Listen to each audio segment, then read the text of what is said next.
Okay, the Punisher was a character that we created for Spider-Man as a sort of secondary villain. Initially, the idea was we were under this sort of ties into the Gwen Stacy thing, Stan had wanted us to bring Gwen back, and as part of that storyline, I created a character called the Jackal, who was going to be sort of my mastermind behind the scenes. And in order to introduce the Jackal, I wanted to step back one step further and create a character who would be our first introduction to the Jackal. And initially, the Punisher was supposed to be a one-shot villain. In the process of designing the costume with John, I had this notion of like a little skull on the chest, probably like a phantom, perhaps. And John took it and embellished and made it into that really iconic skull on the chest and teeth as the belt buckle and all that cool stuff. And in the process of writing it, we realized, oh yeah, this is a kind of cool guy. Let's keep him around. And so, pretty much from the very beginning, it became like a fan icon, and we ended up wanting to do more stories and more fun. So it sort of grew like Thompson, as they say. Thank you. Sure. I don't give out pens or cool things. I want to know what your thought process was when you actually decided to kill. Okay, good question. Okay, so back when I first came on to Spider-Man, I was about 19 years old. And John Romita was the artist on the book and had been for about 6 years. John was the old pro in the group and was the guy who was looked to for guiding himself. And John wanted to kill off a major character to create some interest in the title. We sort of felt the book was sort of drifting along a little bit. Things had been kind of stable and nice for Peter, and we wanted to shake things up. So John's first thought was, let's kill off Aunt May. And my reaction to that was, Aunt May has been dying for like 10 years, and her dying would probably not be that much of a surprise. It would be sort of like, yeah, well, she's now dead. What I wanted to do was sort of shake things up, and I had a kind of an ulterior motive, which was when Mary Jane Watson was first introduced back 8 or 9 years before, 7 or 8 years before, she seemed like she was going to be Peter Parker's girlfriend. That was sort of how we were led up to believe. It was like this big build-up over several issues. She was mysterious and odd.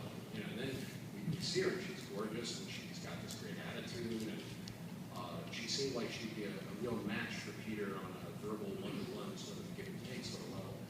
And I never felt the same way about Gwen. I'm sort of the guy who never saw Gwen as a real serious match for Peter. She seemed more like Stan's fantasy than mine. So there I was, and I sort of put my hand up and said, well, why don't we just call it Gwen? That would be kind of cool. Then we could get Mary Jane into the book. And there was no real serious debate about it. It was sort of like, that sounds like a good idea.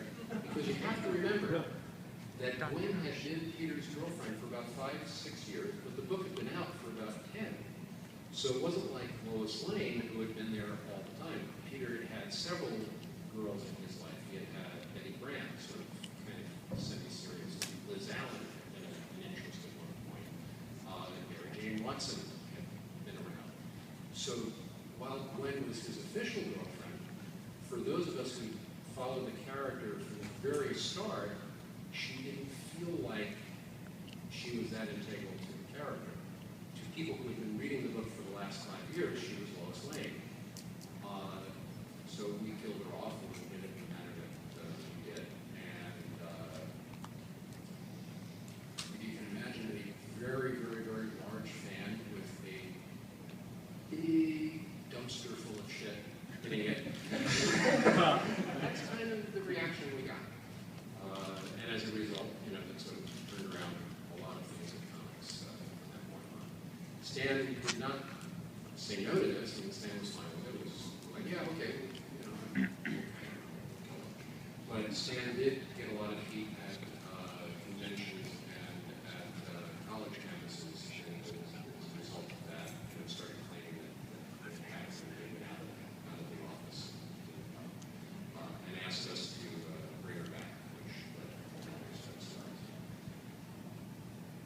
Speaking of those whole other set of stories, when you came back to Spider-Man titles in the 80s, you did a retcon of the Gwen clone and the Spider-Man clone, and that they weren't clones all along. What made you decide to revisit that story? That was actually the suggestion of my editor at the time, Jim Sellekrop. At that point, when I came back in the late 80s to work on Web of Spider-Man and Spectacular Spider-Man, I was more interested in writing about the supporting cast and Peter's personal life than it was about the superhero stuff. Partly that was because we were doing 3 books a month, and I think this was the first time Marvel had really started to do these multi titles of the same character, and we were still finding our way about how to balance those things. And my concern was that with David Michelinie writing Amazing Spider-Man, all of the main character development was going to be taking place in that title, so we needed to sort of balance it out. The idea of doing a storyline with Gwen and doing the whole high evolutionary thing that was what we were referring to, that she was part of some kind of genetic with the new gods or something. That was kind of that was more Jim Sellecrop's notion of the way to sort of tie it into the general Marvel universe, and I think leading up to a crossover storylines that we were going to do. And it gave me an opportunity to work with some mainstream characters without actually affecting the mainstream book, so that's kind of why we did it. Okay, thank you. I think I and a lot of other people will be interested to know about how the sound effect snap came into the scene where she does die, implying that she might have been killed by Spider-Man trying to save her. Yes. Well, it's a funny story. The way we worked at that time in the comics was we would write, the writer would write a plot, and then the artist would take it. And by the way, that's why there's confusion over whether it's the Brooklyn Bridge or the George Washington Bridge that Gwen gets tossed off. I think in my original outline, I had said one bridge, and then when Bill King drew pencils, he drew it as a different bridge, I guess for architectural reasons. And I, in the process of writing it, didn't notice the change because of the way the pencils were drawn. And so I still refer to it as the first bridge, so it was confusing. But when I looked at the artwork as Gil had drawn it, I did this arch of Gwen's body flipping as Peter Spider-Man catches her with the web.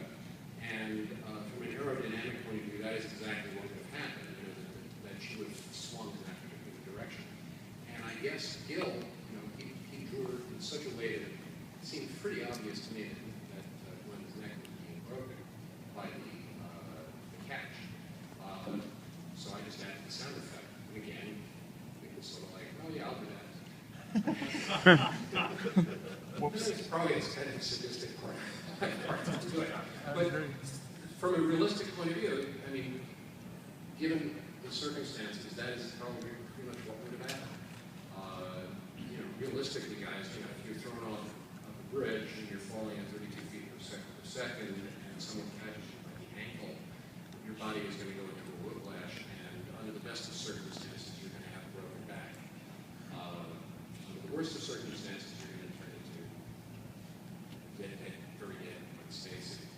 And I guess at that particular time in comics, we were trying to meld, and maybe we were taking what Stan had set up and taking it a step further than he had intended.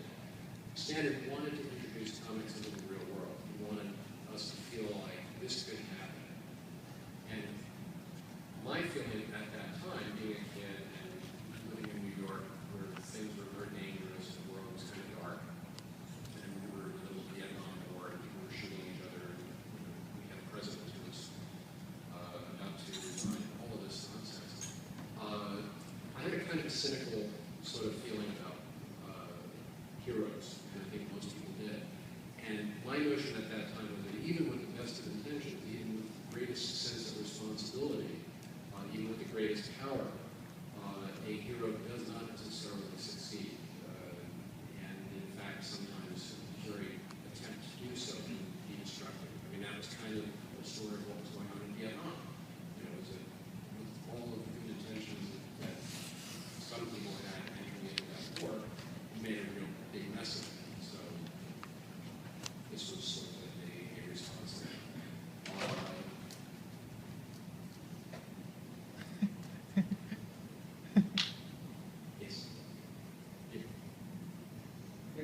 about your work is that you weren't afraid to deal with issues like post-traumatic stress, divorce, tied to the times in which he lived, and that's what really made, in my view, your writing work so good. Thanks. I mean, that was our intent. Again, that was sort of following Stan's lead and probably taking it further than he would have taken it. I think that was true of all the writers of my generation and the artists of my generation, is that we were guys who had been fans of this material. And as fans of this material, and also being really young and kind of inexperienced, we saw the implications of what Stan and Jack and other artists and writers working at that time were attempting to do. And for us, it was the logical next step to make it this darker world. I'd say darker world. I mean, there's still a tremendous amount of optimism and hope in these books. Even as we were pointing out yesterday in the conversation, that even when Spider-Man is faced with catching the guy who killed the woman he loves, and has the opportunity to take his revenge on him, he does not do so. He acts, he says, "I'm not going to be like you." That is an incredibly hopeful thing. When you think about, this guy has now had everything in his life that's important to him taken away, and he doesn't take revenge. To me, that shows that he really is a hero. Of course, being a writer, I want the bad guy to get his own, so I kill him off anyway. But the character is good. And I think that was kind of still our attempt to balance the heroic with the reality. That heroes don't always win, but they can still be heroes. How did you get into Marvel? Marvel, well, what was neat about growing up in the 60s in New York was that Marvel and DC were very accessible back then. DC had a weekly tour during the summer for any kid who wanted to show up and take the tour. Every Thursday at 2 o'clock, you could go to the DC offices, which, by the way, if anybody here watched Mad Men, the TV show, that's what DC Comics looked like. That's the Draper Cooper offices could be a stand-in for the DC Comics offices at the time. In fact, most of the guys there dressed in suits and ties. They were all very professional. They were all middle-aged guys, white guys. The only women who worked there was a woman named Gerry Conway, who was like 110 years old. She was the proofreader. She was great. And the secretary, who was behind a little glass window. That's where she hid away. He was allowed to talk to her except as for tour. So we had this tour every week, and there came to be this kind of revolving door of a handful of writers and artists who later became writers and artists who would go on this tour. Glenn Weed, myself, Mark Wolfman, an artist named Steve Mitchell used to go on this. And we, after the first couple of weeks that we were on the tour, we sort of drifted away from the tour group and found our way to the different editors' offices and made tests for ourselves, asking if we could draw comics or write comics for them. They were very nice and didn't throw us out. I did this for about a year at DC. After they stopped having the tours, I started going on my own during the school year after school. I would go up and pester the different editors and pitch some ideas for stories. I was 16 years old and I'm 15 years old. I actually didn't have any idea that this was not what you do. So after about a year of that, I finally, one of the editors, a guy named Ray Boltonoff, became convinced that I was actually working there because he kept seeing me.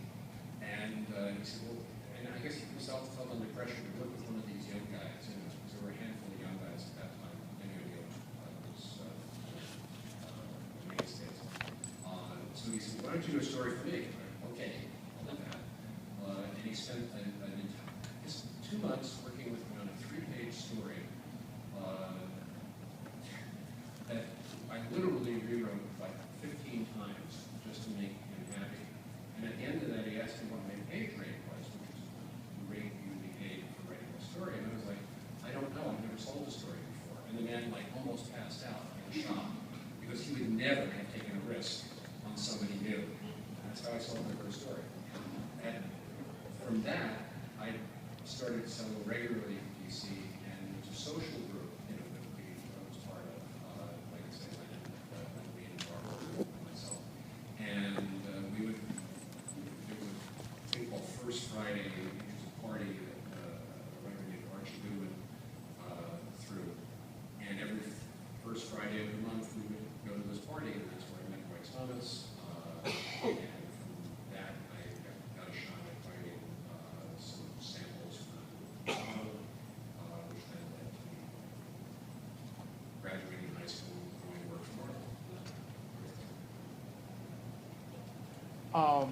In the recently released Marvel Comics The Untold Story by Sean Howe, it's discussed like the aftermath of ASM 122, where people were going to Stan Lee complaining about Gwen dying, and it said that like Stan kind of shifted the blame on you. Yes.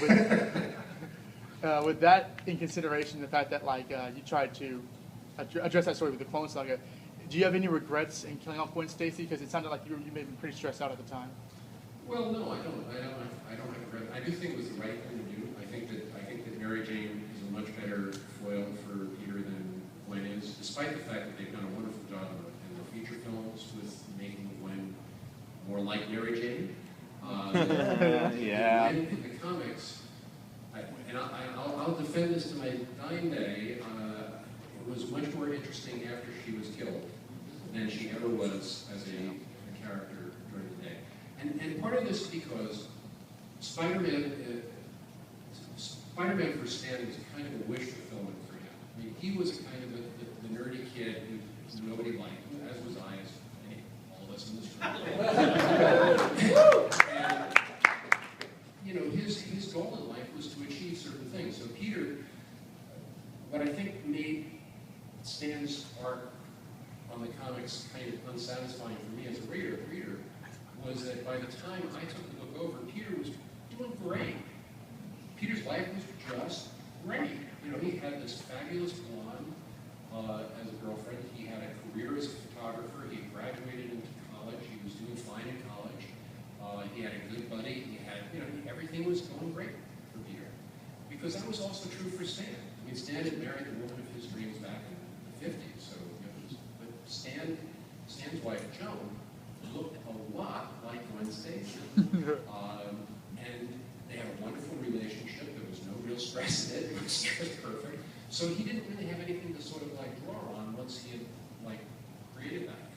For me, getting Mary Jane in there was as a writer, I wanted to have her in there because I felt that those two people would really connect, you know, and bounce off of each other in interesting ways.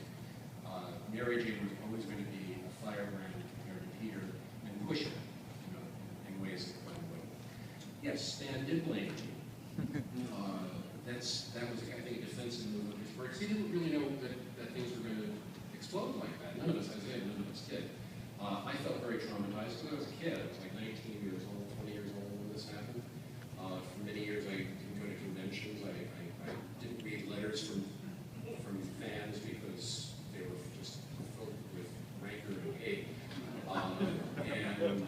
You know, you get kind of impressionable about that kind of stuff. And Stan did sort of shift the blame off onto me and onto Roy and, you know, other people in the office, and that's why he asked us to bring Gwen back. And I think to our credit, I'll credit Roy a lot on this as the editor, we didn't. You know, we brought back a version of her, but it wasn't her, and it was very clearly not her, and she never came back in the books. I think she's the only major character in comics who's ever been killed off and has never come back. I think that's another issue to like on. That actually leads into my question was, I appreciate that you and a new generation of writers, Starlight Wolf, but there's things that are darker, but it was still comics. Did you imagine that when I killed her off, 40 years later, she would be the one that became one actually never you expect? That she'd be the one who would never come back? Well, again, back in 1973, we hadn't done it often enough, we hadn't killed off enough major characters to really know. But it generally was considered at the time that when you killed somebody off, they stayed dead. John and Sue Storm's father had died, and he stayed dead.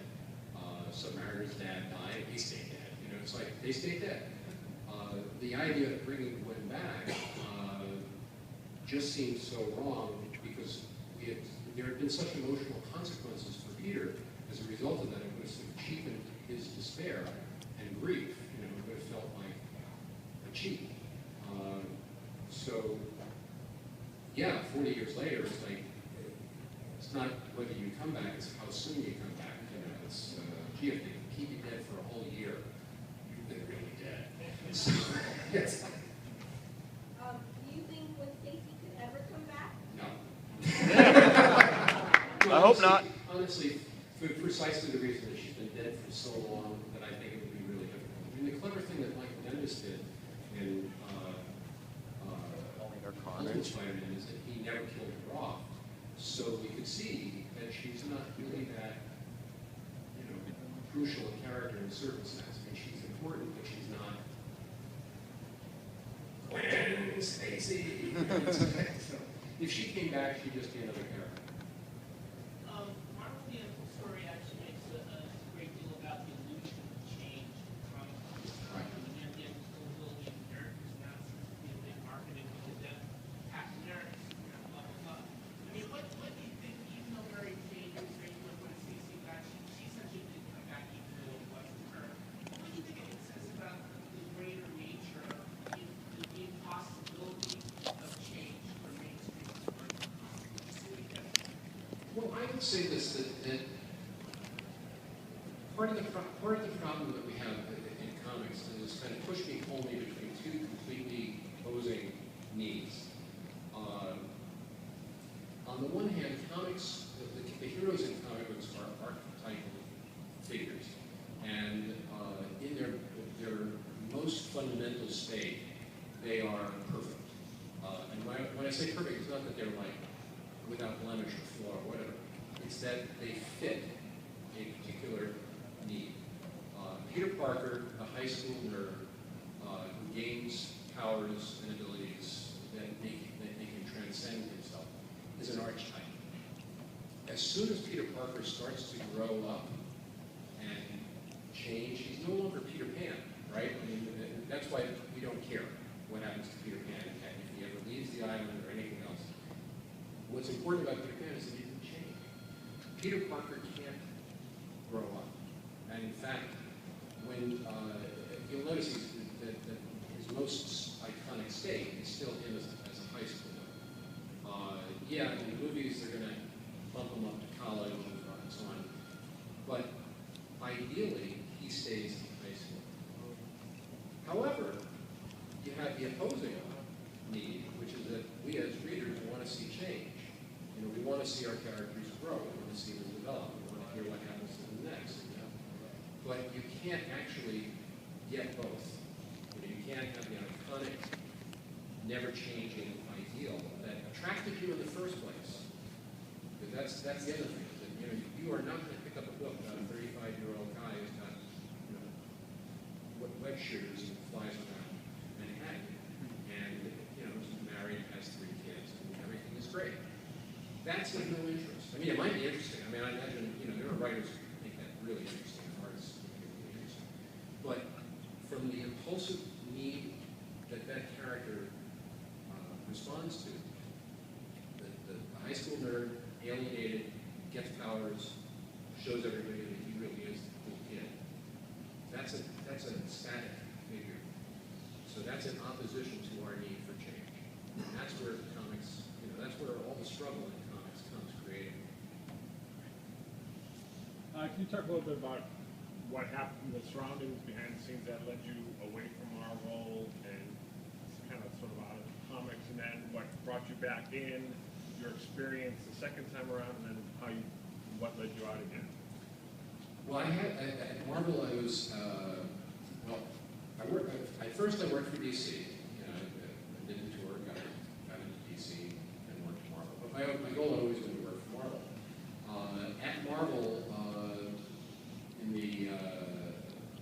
early 70s, there were really only 3 or 4 of us who were writing for the company. There was Roy Thomas, myself, Gary Friedrich, who was writing war books and ghostwriter, and then later Mark Wolfman and Len Wein came in, Chris Claremont came in. So it's all around. There was this period of expansion from about 1970 to 1974, where we went from about 10, 11 titles a month to 50 titles a month. And I had been sort of groomed, or felt like I was being groomed as like the number 2 guy after Roy. And that if Roy moved on, I was going to be moved up into Roy's position. I was 21 years old, you know. But then again, Stan Lee had been 18, you know, when he took over. So I thought that was, you know, the way things were going to go. And then as it turned out, when Roy did leave, they went in a different direction and brought in Marvin Lenn to split the company editorial leads. And I, you know, took my marbles and went home. I said, yeah, and I went over to DC, where I had, you know, a lot of fun working for them for a year or so. And then Stan offered me the job once again to actually be the editor at Marvel. And I came back, and it was, well, Steven Spielberg tells a story about how one of his favorite movies was The Bridge on the River Kwai. And one of the reasons that he likes The Bridge on the River Kwai is because you have this guy whose whole goal is to escape the Japanese internment camp where he's being held. And they tell him, you know, you've got to get out, you know, and he gets out, you know, and he goes through the jungle, and he drags it, and he's finally out, he's away. And then they say, you know, we'd like you to go back and blow it up. And he's like, I can go back? So he goes back, and of course, everything falls to shit. Well, that sort of happened with me. I went back, and it was not a pleasant experience for anybody, because I'd been away for a year, and, you know, they had all moved on in their own ways, and I was not going to fit back into that. So ultimately, I came back to DC. I spent a very happy 10 years working at DC, and then came back again to Marvel near the end of my time in writing comics. And then from that, I ended up with a career in writing film and television. Can you tell us a little bit about how the first Clone Saga came about, ASM 144 to 149, and did you intend for Professor Warren to be the Jackal from the beginning? Yes, I did actually. That was one where I sort of knew I wanted to have a character. One of my favorite storylines had been the Crime Master Green Goblin storylines in the early days of the Spider-Man books. And I always felt it was kind of a cheat that when we finally were revealed who the Green Goblin was, it was somebody that we only met like 4 issues before. And that, you know, here was this guy who supposedly knew Spider-Man for a long, long time, and then it turned out to be this guy, Norman Osborn, who had only been introduced, you know, like, I would say 4 issues before the big reveal. So I felt like we're going to do a new story where there's this mysterious figure who's manipulating things behind the scenes. I wanted to set up, you know, somebody who at least had been around in the past. And the only character that I felt sort of tied into that was Professor Warren, who I think it appeared in 1 or 2 stories back in the first decade of the Spider-Man book with Peter, and first in college or first, you know, I still forget, it's so long. Well, as I say, Stan wanted to bring back Gwen Stacy. None of us wanted to bring back real Gwen Stacy. And I said, well, how about if I bring her back as a clone, and then can I get rid of her right away? So Stan said, sure. And that's the direction we took. And then as I was working on it, I realized, well, wouldn't it be kind of fun, you know, if we end up with Peter having to fight himself, you know, as a clone. At that point, I was having a lot of fun with coming up with the most absurd titles that I could for Spider-Man stories that were in the mode of Stan, this kind of overwrought, you know, with great power comes great responsibility. And so I'd come up with things like, you know, my uncle, my enemy, and I think for this one I came up with, if I kill me, will I die? Yeah. And my intention was that we were going to do a story where we were going to do a Spider-Man fights himself, and then it's over. And then I think Art Archie Goodwin did the follow-up story where he asked the question, you know, how do we know which one it was who died? And he felt he answered it, but these things are never answered. You know, that's the beauty of comics. You can always go back and pull a thread, you know, and start unwinding all these things. So apparently sometime about 8 or 9 years later, someone came up with I think, a brilliant notion of, well, what if it had been Peter who died, you know, or whoever it was who was following, and we've been following the wrong guy all these years. Which, for me, as an egotist, seemed like a really great idea. The last issue of the Real Spider-Man was the one I wrote.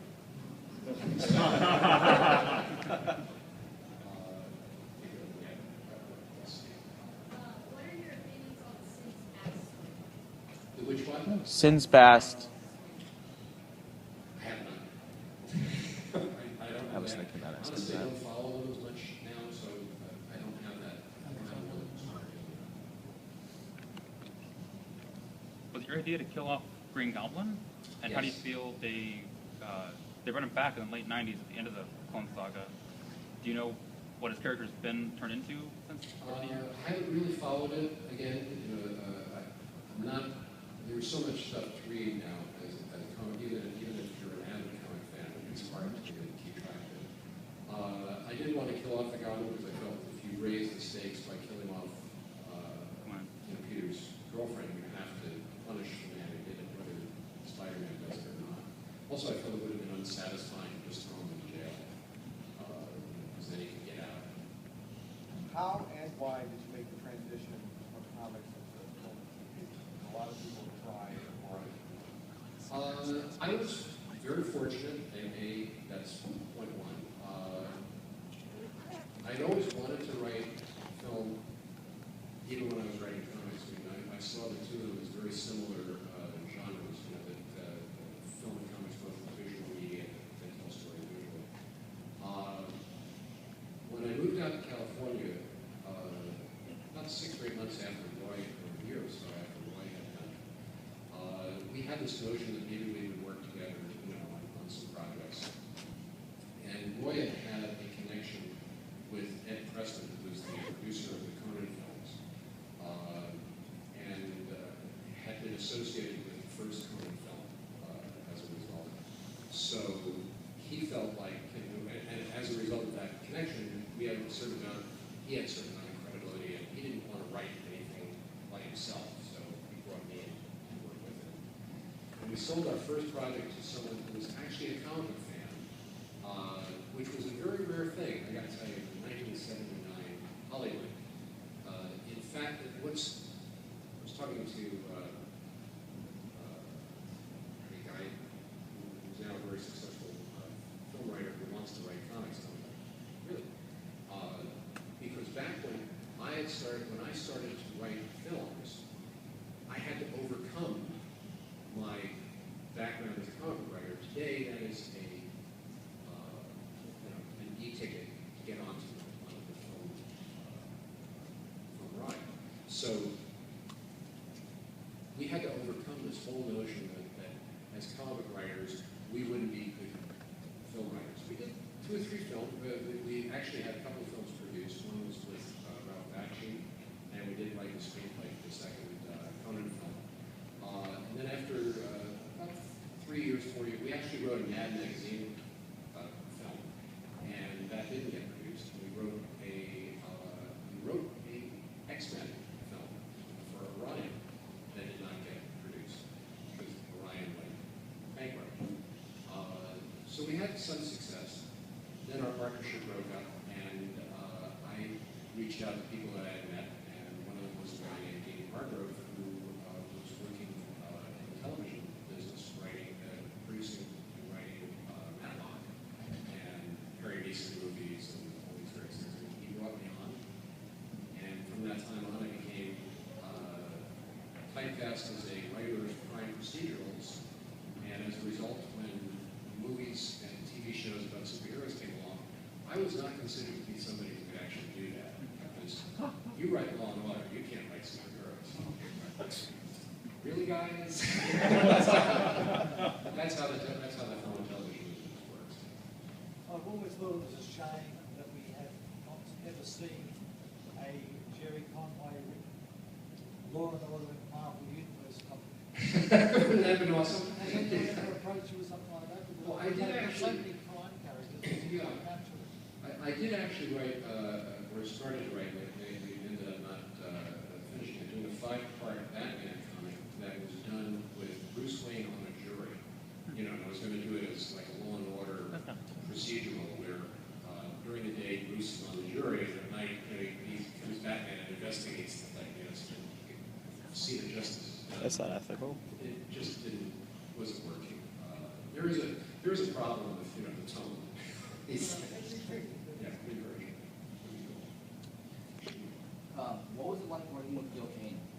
Gil was an awesome artist and a great gentleman. He wasn't the strongest person at following your notes. So as I've said, I asked for Brooklyn Bridge, he gave me George Washington Bridge. But he was really terrific at making the scenes dynamic and putting passion into the art. In fact, there's a terrific art book that IDW just came out with that shows you his original art for Spider-Man 121, and I would really recommend it. Maybe it has $75. Go buy it. Yes. Give me anecdotes about Steve Ditko. Ooh, Steve Ditko. Actually, I worked with Steve Ditko once on Man Bat. It made perfect sense to me that I would try to work with Steve. He is a very at the time that I worked with him, he was a gentle, friendly sort of guy, a kind of withdrawn sort of way. He did remind me a lot of Question, though. I mean, he had that kind of black and white view of life. And he did not suffer fools gladly. You know, if he agreed with you, yes, you know, we're fine. If he didn't, he just would shut you off. Your one had a lot of like really dramatic elements, like Peter Parker getting an ulcer and stuff like that. But one thing that I thought was really interesting was your the marriage between Aunt May and Dr. Octopus. Can you tell us about how that happened? How did that come about? Yeah. Well, again, it was me trying to. My goal as a Spider-Man writer was always to write the stories I had wanted to read when I was reading the book, and I was 13 to 15 years old. And there been this implication of this kind of that there was an other side to Dr. Octopus, that he wasn't just a monster, but you know that he had this kind of gentlemanly, almost avuncular sort of quality. And I think Stan had done a story where he had come to visit, be at Aunt May's house for some reason, you know. There's a little, what if that developed into a relationship? Wouldn't that be like the ultimate problem for Peter?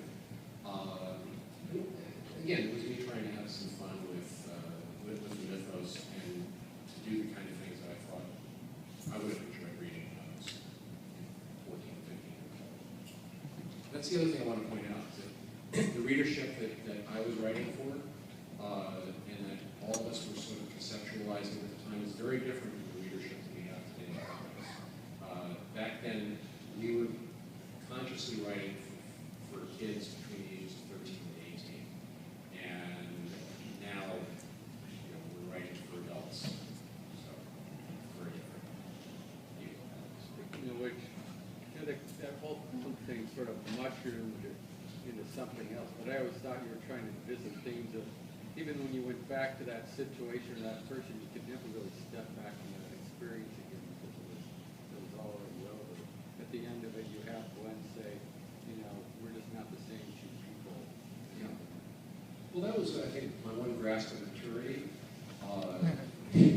which is that, you know, you can't go back, you can't go home again. You know, that as people change and move away from each other, even if you're, you know, even in the same relationship, you change.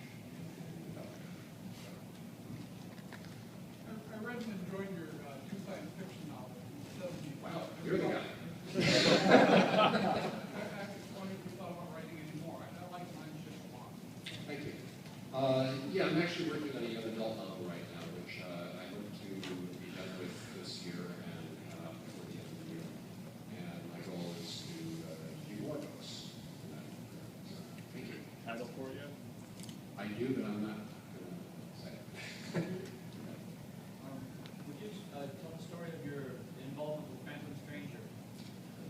Phantom Stranger was actually the first semi-superhero character I ever got to write.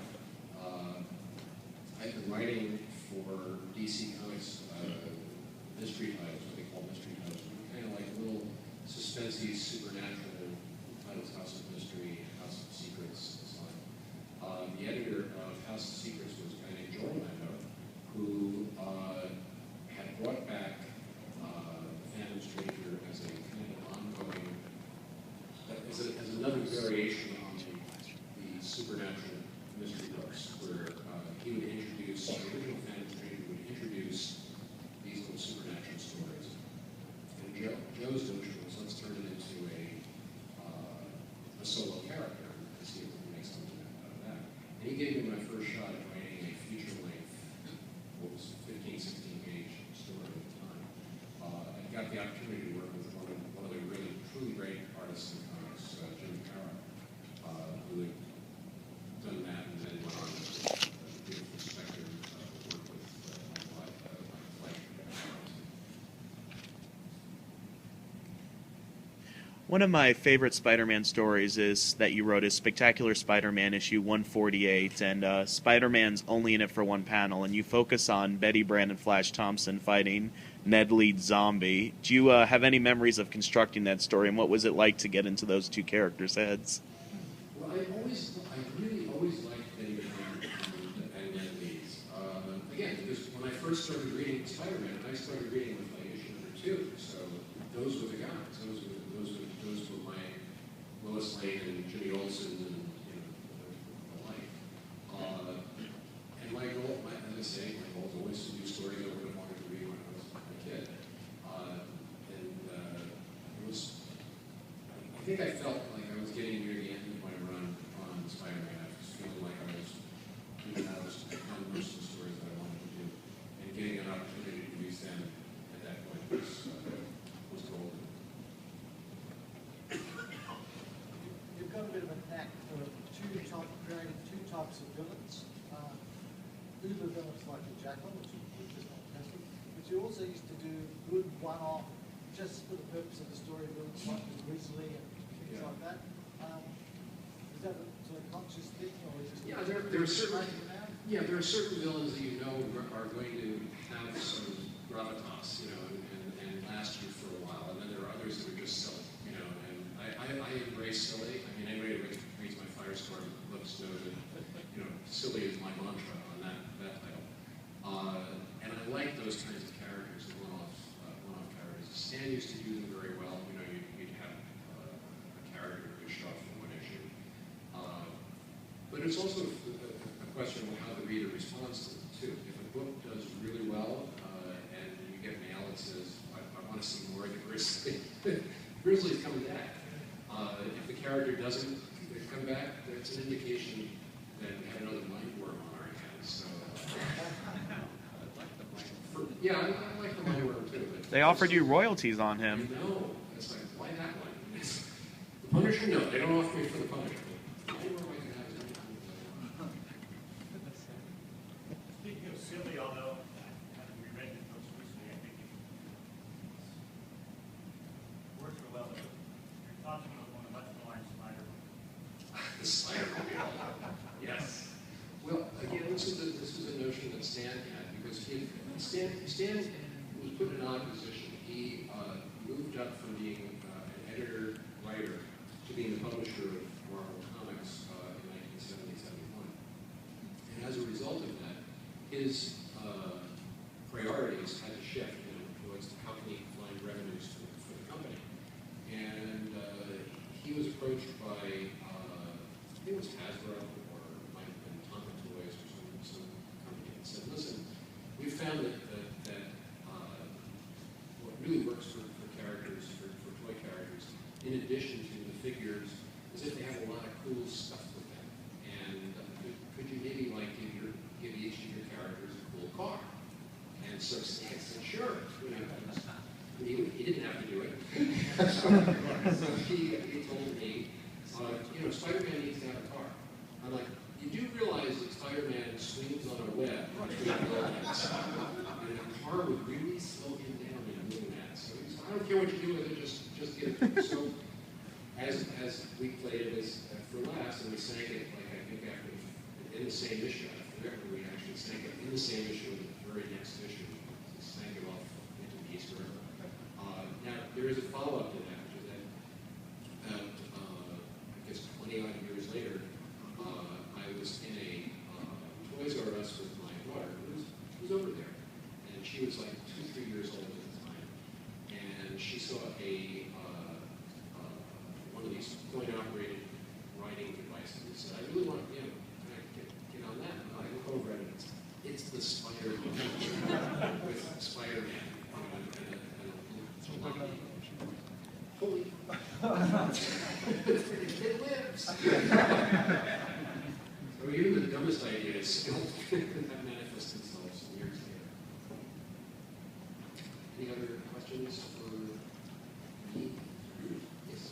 And in that application was trying to get being some of the rights back. Remember hearing something about that? There actually what's nice is that DC and I think Marvel too do provide some royalties to writers and artists for creation that they've initiated since the mid-70s. DC has a program which they call their equity participation program. I don't know what Marvel's program is, if they have one. Problem is that for what DC asks you to do is that you as a creator writer have to ask for that material to be, you have to seek that participation. They don't just automatically give it to you. So in my case, I've written and created 100 to 150 characters over the years for DC, and going through it was going to be a lot of fun, trying to figure out where each of these characters started. I don't have an encyclopedic, and other writers and artists don't even know that that's the case, that they can do that. People in my generation who left the business, and may not be aware that they're potentially, or potentially could earn a lot of money. So if you know any artists or writers of my generation, and you don't know that, you should know them. Do you have any favorite artists that you work with, and who did you not work with that you wish you did? I was very fortunate. I got to work with almost every major artist in my generation and preceding generation. I think probably the one artist that I would have liked to have worked with that I didn't work with was Joe Kubert. Among the artists that I worked with, Gene Cullen was phenomenal. Ross Andrews was phenomenal. Jim Caro, John Buscema. I actually got to work with Jack Kirby on a couple of projects. Steve Ditko. I mean, I've been very fortunate. I got to deal with most of the icons from that era. Don Heck, a terrific artist who's been kind of undersold in Southeast Scene. Wonderful artist. Any last questions? Could be wrapping it up. Yes, I know it's really too hard to ask, but I know you're going to be on comics. You know what? Do you mind if I go out there and say to you? Because I'm a really small. Oh, or just, yeah.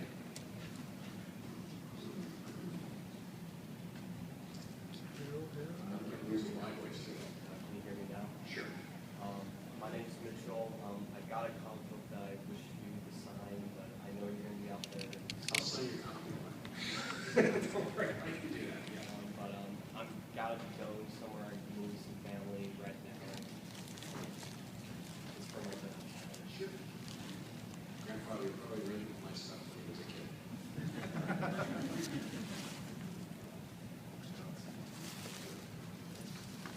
And last question. Have you got another or several big Spider-Man stories that you'd like to get out? I don't know if I have any stories specifically that I mean, I would love to revisit the character at some point. I think it would be neat to write another Mary Jane story. She was one of my favorites. Who'd be the villain?